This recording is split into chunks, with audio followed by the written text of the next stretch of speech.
Buenos dias, everyone. That's pretty good. We'll go with that.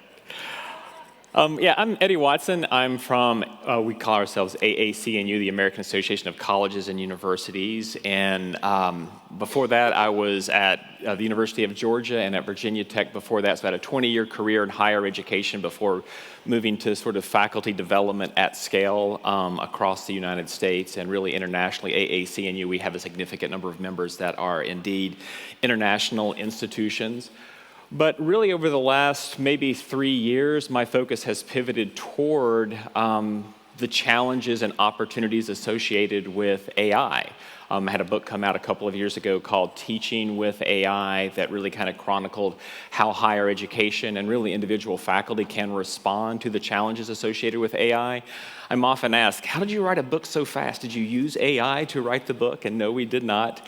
But I think like many of you, I have people in my life that bring me the latest and greatest things. Maybe you have a teaching center on campus that brings things to you, or maybe you have students that are always excited to share things with you. For me, I get most of my latest, greatest ideas from my youngest son, Carter. As a good example of this, he wanted me to go to the Apple store and try out the Apple Vision Pro goggles. When he comes to me with ideas, he's always really excited. He says things like, "Dad, this is going to change your life." It almost never changes my life. And this was a really good example of that, where I went to the Apple store, I tried out the Apple Vision Pro goggles.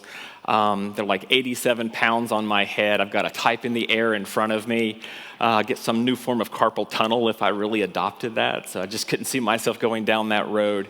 But Carter came home from college in November of 2022, and I remember him opening the door and dropping his laundry and saying hello to everyone, and then he pointed at me and he said, "Dad, have you seen ChatGPT yet?" And I said, I've heard of it. I haven't tried it yet. And he says, "Oh, Dad, this is going to change your life." I kind of rolled my eyes, but we went into the kitchen. He opened up his laptop, and then he said, "So, Dad, what do you ask your students?" I said, "What do I ask my students?" I said, "Do you mean like an assignment?" And he said, "Yeah, like what's your favorite assignment for your students?" And I gotta say, I started really liking this conversation with my son, Carter. He's taking an interest in my work, so I'm more than happy to talk about some of my assignments. So I started describing one that I had repurposed for multiple courses, and he's typing away inside of a browser window. And after I finished sort of describing the assignment, he turned the laptop toward me and he says, does this pretty much capture your assignment? And I said, "Yeah, that's pretty much it." And then he hit return.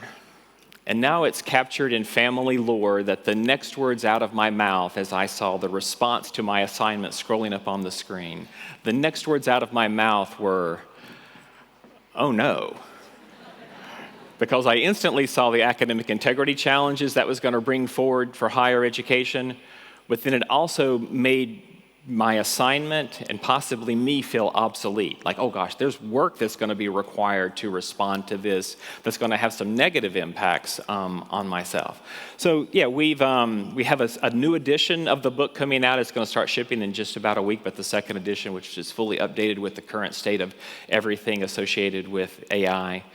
But I do believe Carter was right, that it is changing our lives. And I think there's a lot of specific ways that AI is changing our lives. I think it's not just changing the world of work, which I want to talk about sort of like the macro to begin here, like sort of what is the larger scale of things that we're seeing in terms of AI.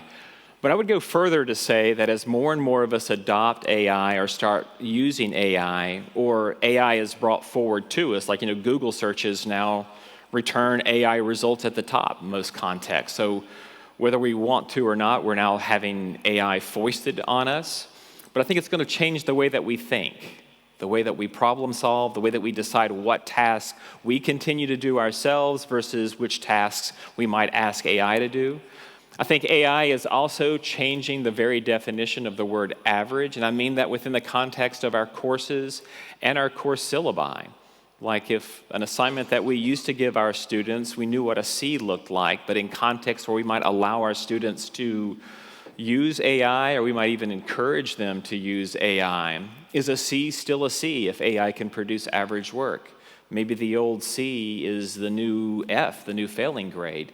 Then what does excellence look like in our courses whenever we are asking students to collaborate with AI? I think we're also seeing that AI is changing creativity. And so these are some threads I want to talk about briefly. But I mean, first, thinking about the world of work, like where are we seeing AI kind of make inroads? Well, a good example of this, there's a few examples from the world of medicine, but one is, probably many of us in this room have had the misfortune of having some part of our body scanned, a CT scan or an ultrasound. And the process used to look like this. You would go and there would be a technician that would do the scan, and then you would have someone else that would actually read the scan, and then you would talk with your doctor. So there would be 3 humans in that process. Well, now in many clinical settings, AI is interjected in multiple places. For one, after the scan, AI is now being used, again, in many settings, to clear up the quality of the scan to make the scan more palatable to human eyes. So there's one improvement. Also, AI will do a scan, a read of the scan, and then provide recommendations to the human that's doing the scan. So it'll certainly say, read the entire scan, but it'll say pay special attention to what's inside of this red box or where these yellow arrows are pointing. And as a result of this human-AI collaboration, in these settings, we're now detecting 20% more cancers than we did in the past. And of course, many of these cancers are at the very early stages, which is when you really would want to catch cancer. You always want to catch cancer, but certainly at the early stages so that it's more treatable.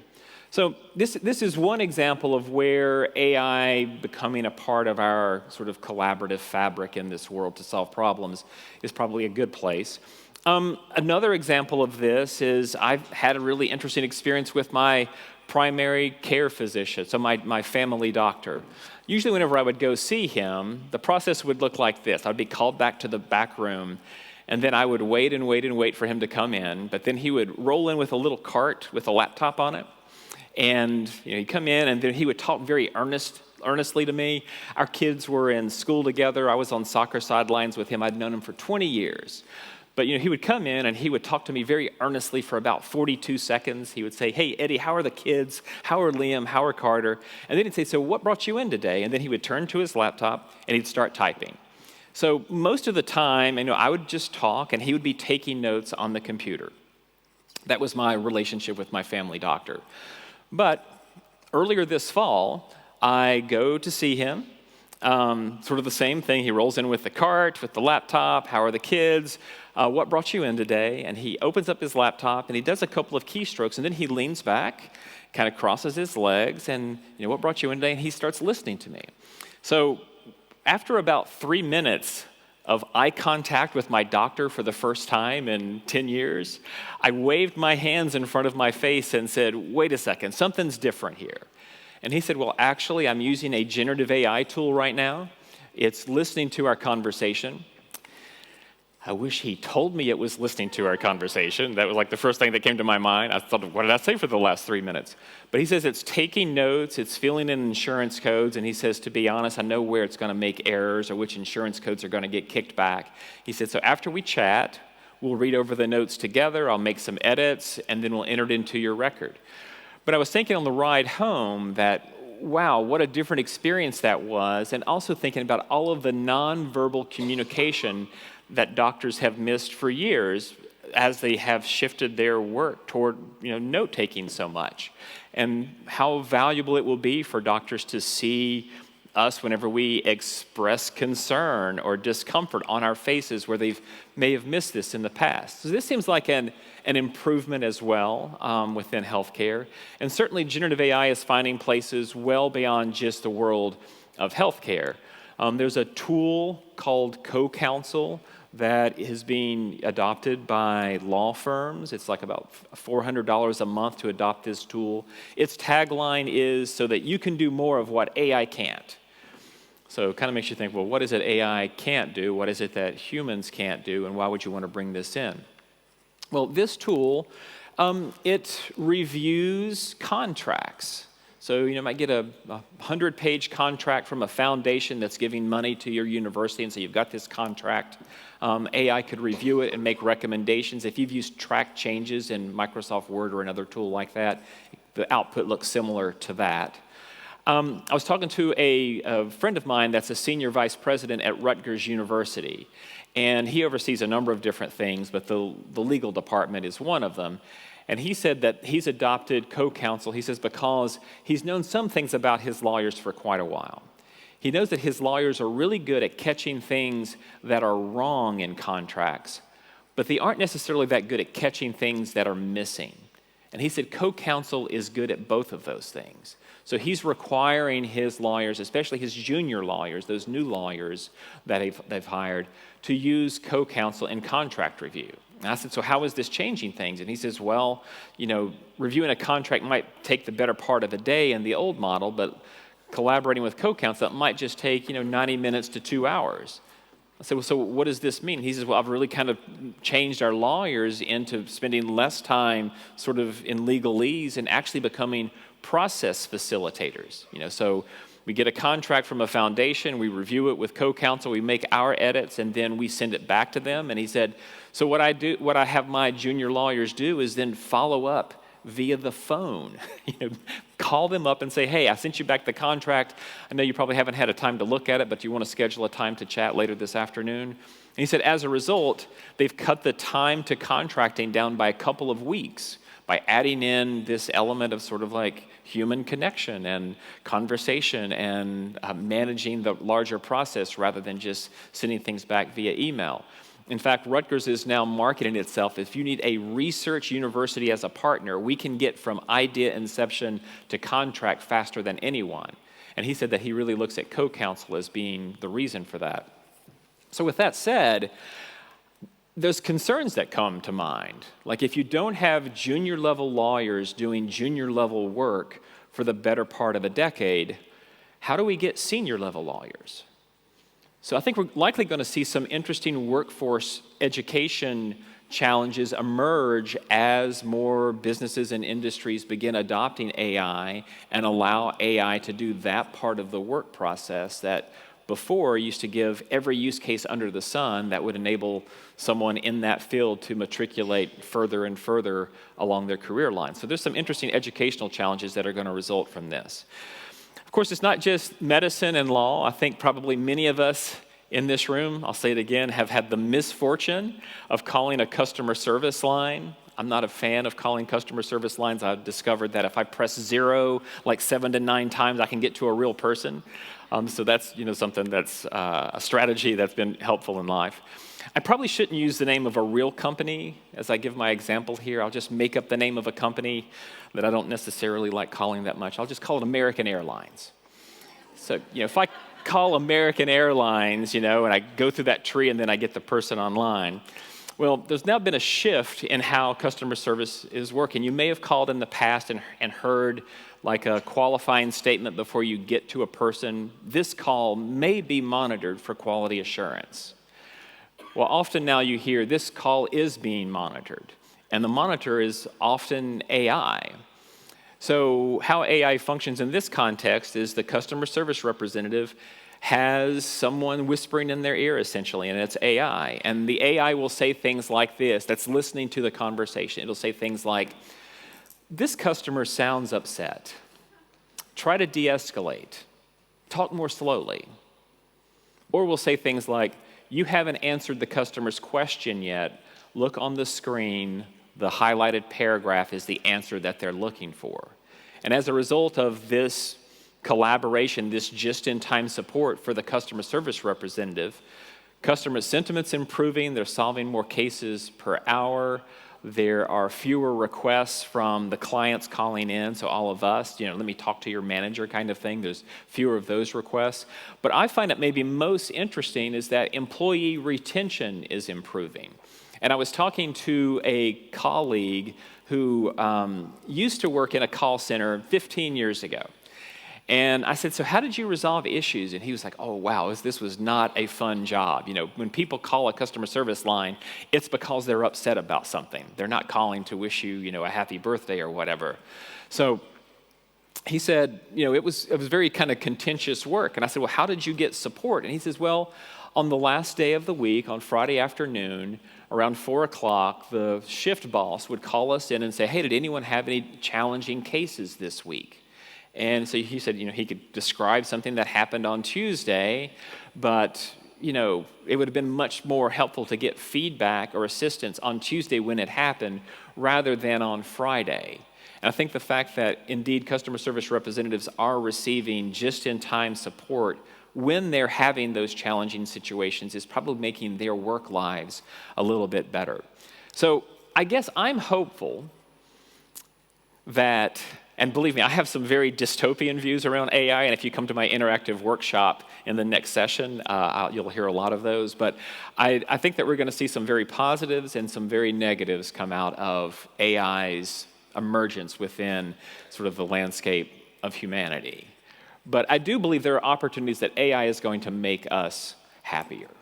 And just as an example of this, within a higher education context, I mean, there are things, I bet if you think about your job, think about your last couple of weeks, there are things that you love to do that you would never ask AI to do, because why would you outsource something that you enjoy doing yourself? But I bet there's also some tasks that are somewhat tedious. And maybe you could leverage AI to help with those tedious tasks that then would free up time to do the things that you love. So as an example of this, in my last semester at the University of Georgia, between late February and April, I received 48 requests from students for letters of recommendation for jobs or for graduate school. I really value that work, writing those letters. But it takes me about an hour to do each one of those, and certainly I had found shortcuts, right? Like I would ask students to send me their resume and their cover letter and the job description, and then I would also ask, what would be 3 things you would like for me to highlight in this letter? Like, what are 3 strengths that you want me to be sure that in my letter, in the context of your larger application packet, I should be sure to highlight? And of course, I've had some students ask for some crazy things. I had one student ask me, could you say I'm the greatest student of my generation? Like, I could say that. I'm not likely to say that. But, so that's just it. I make choices about what I would put in the letter and what I wouldn't put in that letter. But now I can ask for that same packet of information from a student, and then ask AI to create a draft letter for that company, for this student, for that job, highlighting these 3 strengths. I then, of course, read every word. I adjust for tone and voice. And to be honest, I feel like the most valuable thing I've ever written in a letter of recommendation is the personal story. Like I remember when Carla was in my class, and she led this contentious group of students to complete this project at great quality. That letter, that's something that AI couldn't produce, that personalized story. So I'd still write that, but I have this draft that I'm working from, and instead of maybe that task of writing the letter taking a full hour, maybe it takes more like 15 minutes. So in the month of March, if I'm able to save, let's say 35 hours, how might I reinvest that time into my students or into my teaching or my research or maybe into me? Maybe I'll go for a run in the afternoon rather than hoping to get one after dinner because I'm so busy, sitting in front of the computer. So I do feel that there are some real opportunities for us going forward. But let's look more broadly at the world of work right now. I mean, there's a lot of questioning about whether or not AI is going to take a lot of jobs. I think we do have some evidence that suggests what's likely to happen. I mean, one thing, there was a group of researchers at Stanford University that reviewed all of the job descriptions and all of the tasks associated with those job descriptions in what's called the Federal Job Index. So for all jobs within the United States federal government, there's something called the Federal Job Index that has all of those job descriptions. And this group of researchers concluded that AI could do at least one task in every job within the federal government better or with greater efficiency today, like the way that AI functions currently. That doesn't mean all of those jobs are going away, but it does tend to suggest that most of us going forward in our careers, and certainly our students as they get out beyond higher education, are going to encounter AI and may even have the expectation that they have to have AI skills to be able to do certain kinds of work. Again, there has been a lot of questioning about job loss, and actually we've seen some soft hiring since really 2025 began, and like those that graduated from college in the summer across many nations have found it more difficult to find jobs, so there's greater unemployment among those that just graduated from college. And there are some specific majors that do seem to be more at risk given the scope of what AI can produce. I mean, AI is good at producing text and producing computer code. So we've seen a decline in many contexts around hiring those in architecture and engineering design. Those are those that are the most affected. Of course, there have been some headlines that have said, well, it's because of AI. That's why we're seeing all of this job loss. But in truth, there's been a lot of disrupting factors within the world economy, especially in 2025, and many of those you highlighted to begin our time together today. So actually, some employers are saying they're not filling positions because AI is taking those jobs, but rather this is a time of uncertainty.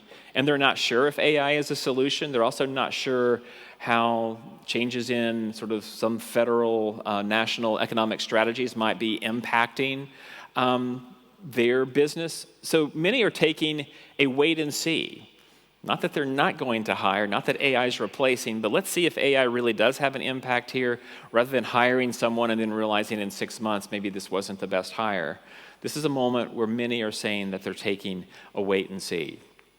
But definitely those in the world of work are thinking about AI as a solution. I mean, they're often thinking about bottom line and how they can save money, and certainly salary is one place where a lot of companies have a majority of their expenditures. But there was a survey about 2 years ago, large-scale employer survey, international survey by Amazon Web Services. And at that time, 2 years ago, 19 out of 20 employers said if they weren't already using AI within their work processes, that they saw that they were going to build that in. They had sort of like this timeline of over the next 5 years in the study. But that is what they were seeing, what they were projecting. Also within this study, at that time, 2 years ago, employers noted that they were having a really hard time finding those that had AI skills that could be leveraged within their place of work.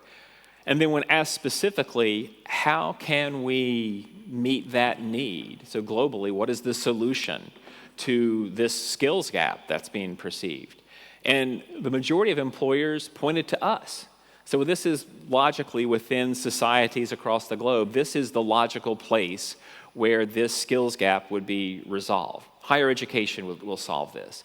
And I think one reason why I was really glad to see that is there are a number of micro-credentials, a number of certificate programs out there online, like LinkedIn and Microsoft have such things, that specifically target AI literacy as a solution. So even though these things are on the landscape, easy online options, employers still say higher education is the best place where this can be solved. So they're looking to us to solve this greater challenge. Though a more recent survey just this past year, it's a Microsoft survey, so take it with a grain of salt, of course. But Microsoft's employer survey found that 2/3 of leaders said they wouldn't hire someone if they didn't already have some level of AI skills.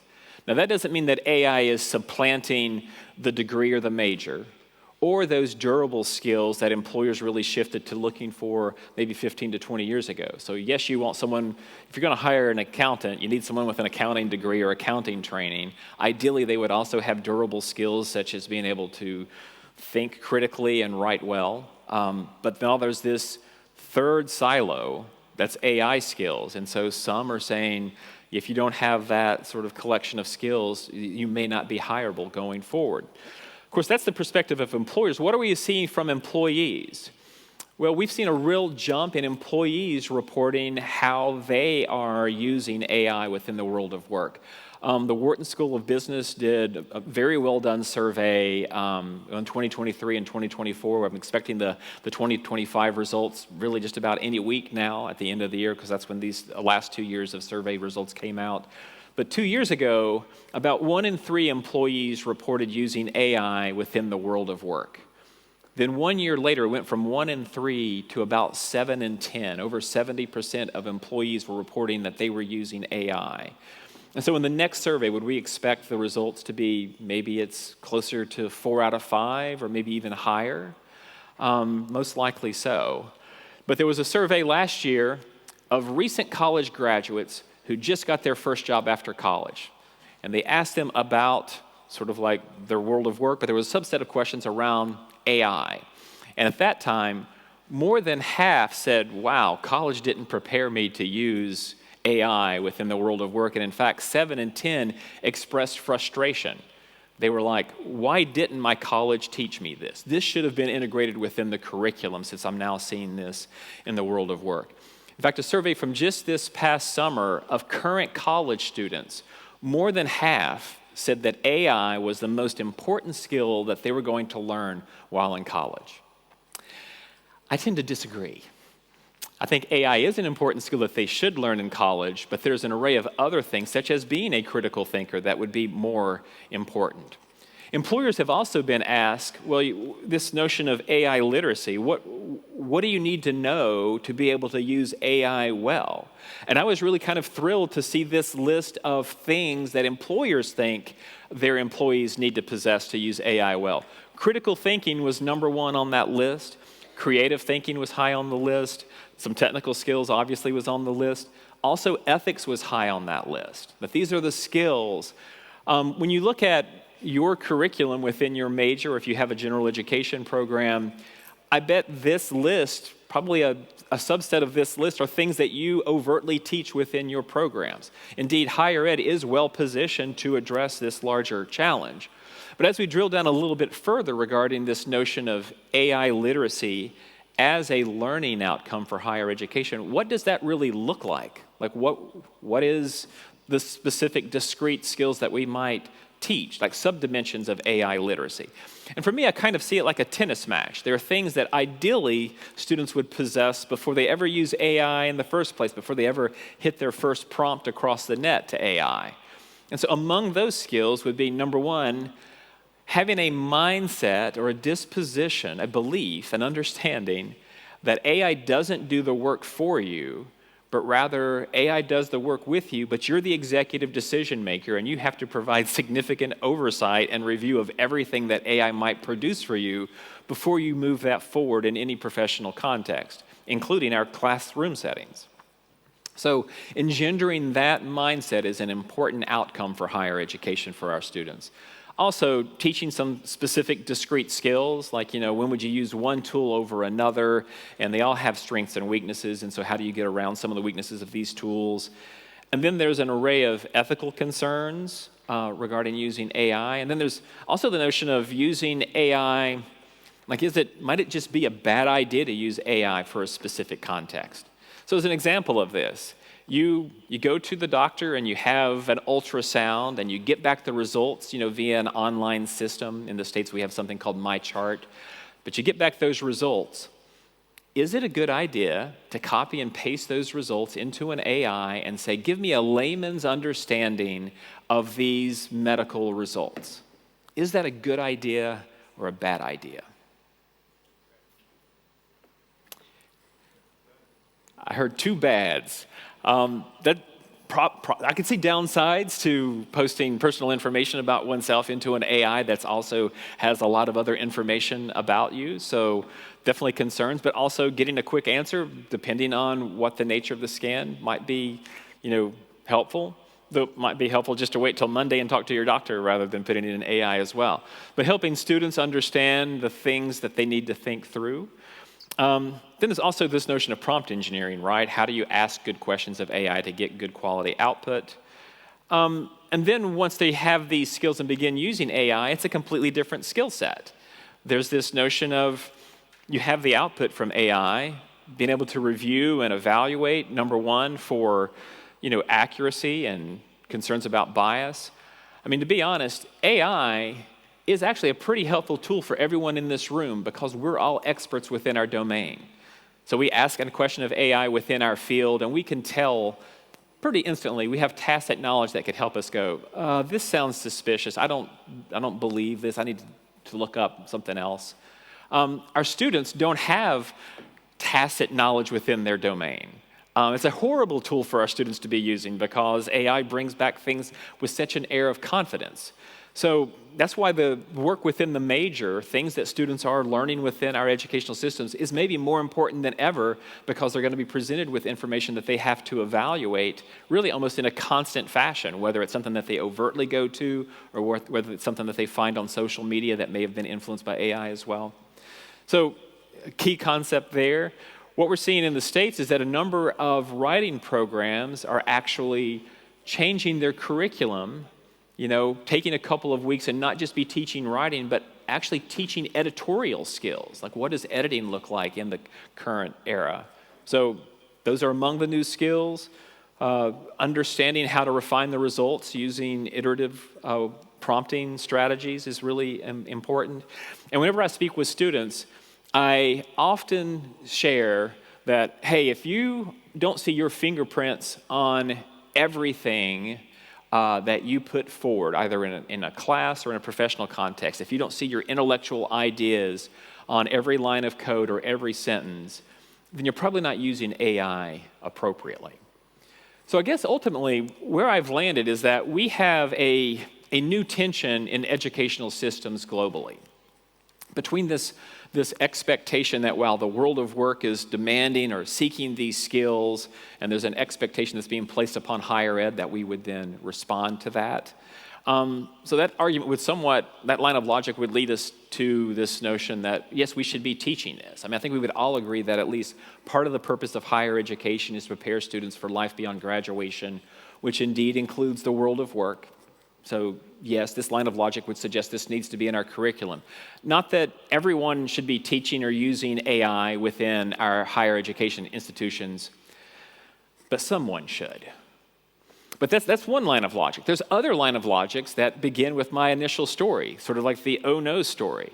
Like, why would we want to teach our students to be power users of a tool that they could use to cheat with, to have academic integrity challenges? There's another line of logic that would also suggest this is something we want to keep out of our classrooms. So let's say that I'm a student in your class, and you provide me with a writing assignment. I go to an AI with your prompt, and I say, AI, provide me with a detailed outline regarding how I should respond to this writing prompt. I write every word from that detailed outline. First off, is that cheating? But then second, is it likely to diminish learning? Almost certainly. Every assessment we give our students is an act of pedagogy. Whenever we ask our students to work together or to write or do a presentation, these are all opportunities where we can certainly assess their learning, but we also ensure that they're learning. There's learning that takes place when students write. So if a student gets a detailed outline and writes a paper and just goes from that detailed outline responding to sort of these micro writing prompts, they're not deciding what goes in the paper, what shouldn't be in the paper, what goes first, what goes second, not really even thinking about what the argument might be, just sort of responding to that outline. So again, this might lead us to this notion that we need to keep AI out of the classroom.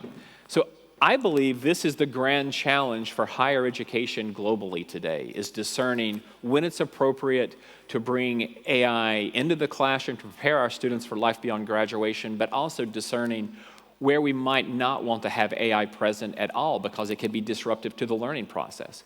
Indeed, I think this is maybe the first time in higher education that we have a learning outcome, indeed maybe an essential learning outcome for higher education, where it's at war with some of our other learning outcomes. Like, I don't think we would ever have said, well, we can't teach our students writing in this class. It's going to mess up their critical thinking. They kind of magnify each other. But actually teaching AI literacy without a very thoughtful, careful approach can indeed disrupt the achievement of other learning outcomes. So thank you for your time. I'll be going into some specific strategies during my interactive workshop, but I'll turn it back over to you.